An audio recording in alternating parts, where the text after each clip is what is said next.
The Institute for Healthcare Improvement, IHI, was formed about 25 years ago, as I speak to you today, to help improve health and healthcare all over the world.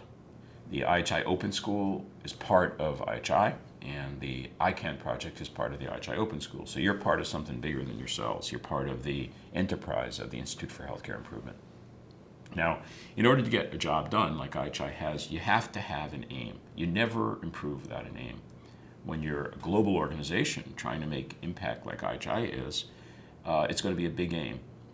Some years ago, about 2004, two faculty at IHI came up with what's remained now as the core image of the aim of IHI, and I would say the aim of health and healthcare worldwide.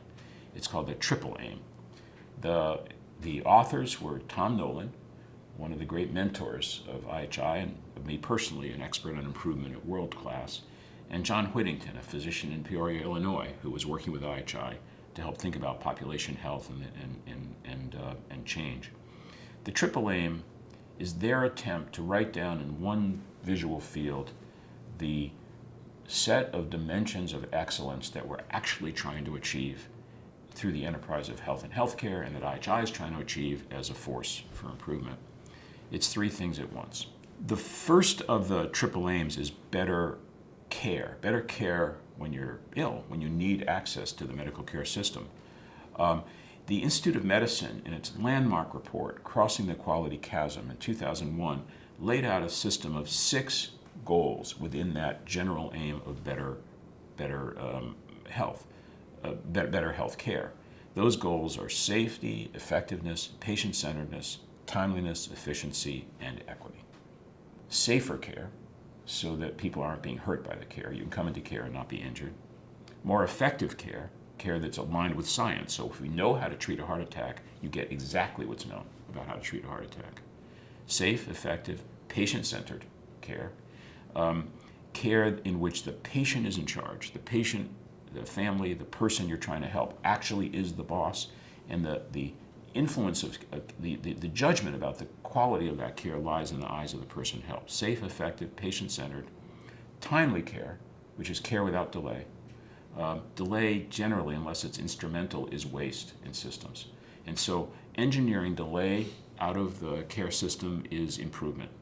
Safe, effective, patient-centered, timely, efficient care, which means care without waste of any form, waste of ideas, waste of equipment, waste of space, waste of money, waste of ideas. And equitable care, care in which the color of your skin or the contents of your wallet or the zip code you're in does not explain your health. Instead, we guarantee that no matter who you are, where you come from, you have access to the very best care. Safe, effective, patient-centered, timely, efficient, equitable care. That's better care, but we're not done. Why did you get sick? Why do you have your heart attack? Why did you break your arm? Why are you depressed? Well, that has to do with the generators of health. And the generators of health don't lie in the care system. And if we're really about making populations and people live as long as they possibly can, helping them to thrive, then we better be interested in aim number 2, which is better health for populations. Better care for individuals is aim 1. Better health for populations is aim 2. That's a big job because the influences lie far outside healthcare. This has been well studied.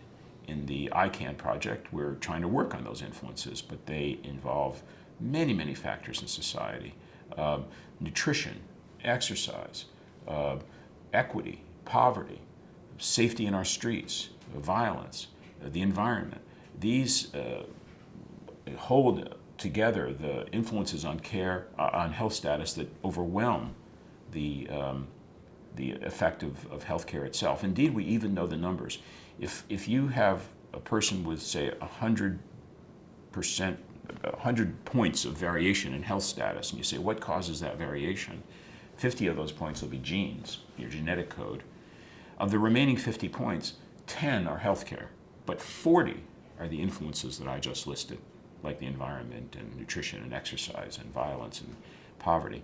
400% more influences on care outside healthcare than inside healthcare. So it's safe, it's better care, aim 1, better health, aim 2, and the third aim of the triple aim is lower cost through improvement. Why would we care about that? Well, because every nickel we waste in healthcare that doesn't add to better health or better care is a nickel that came from somewhere. It all comes from the wages of workers. That's the only source of healthcare dollars, whether it comes through taxation or out-of-pocket costs or through payment in your insurance policy. Every nickel's coming from labor. That money has other potential uses. It could improve our roads and our schools. It could buy the next ticket to an opera. It could be the opportunity that a laborer has to send a child to college. So healthcare isn't entitled to the revenue it has. It earns that revenue by delivering back value in health and healthcare. If we can remove waste, we create opportunity. And so part of the endeavor of mature improvement in any industry, and surely in healthcare, is to reduce the levels of waste of use of resources so that every nickel spent helps. Better care, better health, lower cost through improvement. That's the triple aim. That's the direction of travel. One of the barriers, obstacles to continual improvement, the kind of changes we're after in the ICANN project, the kind of changes that IHI has been after, is a kind of myth that seeped into healthcare before my time, which was that the hard part of healthcare is the subject matter, understanding the Krebs cycle or learning how to do an incision properly. That the hard part's the subject matter, and it's hard. But that somehow the improvement part is native. That's not hard. That's wrong. The disciplines of improvement, systems thinking, understanding variation, understanding psychology at the world-class level, and PDSA, the ability to conduct tests and learn from tests, these are not inborn. They're not in your genes. You probably didn't learn them at any point in your schooling, and yet they have deep, deep intellectual pedigree. These go back to scholars and scientists and learners literally over the past 2 centuries. Don't assume that the methods of improvement are simple and intuitive. They're not. And so I'm urging you as students and as future improvers to become as curious about the modern methods of improvement in knowledge of systems, variation, and psychology as you have ever been about the subject matter that you're in your discipline to learn. The disciplines of improvement science now need to be respected for the dignity and the deep roots that they do have. Study them, you'll enjoy them, and it's a great task to undertake. If you're in the ICANN project, you're going to need a plan for how you get engaged. And frankly, after listening to everything about this project and its ambition, you might feel a little overwhelmed. So let me help you think about how to organize this. I'm reminded of this of a personal experience, which I'll share with you.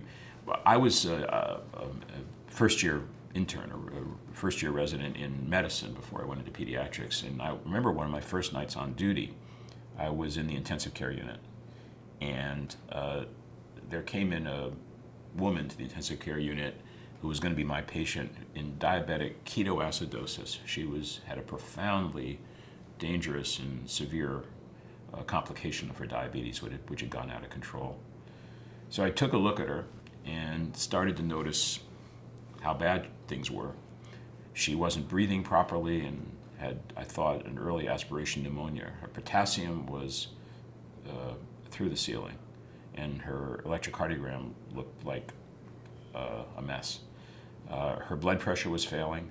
Her blood sugar was over 1,000. She was in coma, and her things were bad. What did I do? I cried. I went in the back room, thought about the long, long list of things I had to face, and knew I was headed for failure. And into the room walked John. John was my senior resident on that night with me, and he saw my distress. He asked me what was wrong. I said, I can't do this. Mrs. Jones is crashing. He said, oh, yes, you can. And I remember him kind of putting his arm around me. We sat down. He said, let's make a list.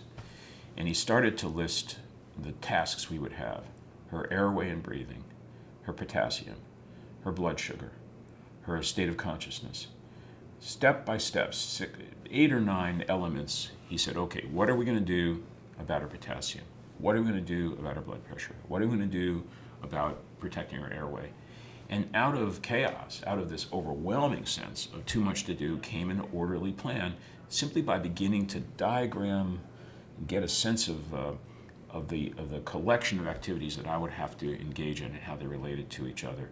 I left the room, got to work, and 3 days later she went home. That's what this is about.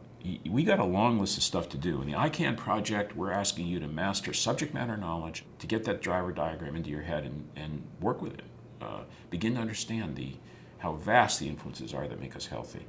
We're asking you to become a master of modern improvement methods, the profound knowledge methods that W. Edwards Deming codified, which themselves are a list of systems thinking and variation, understanding variation, and human psychology, and PDSA, change.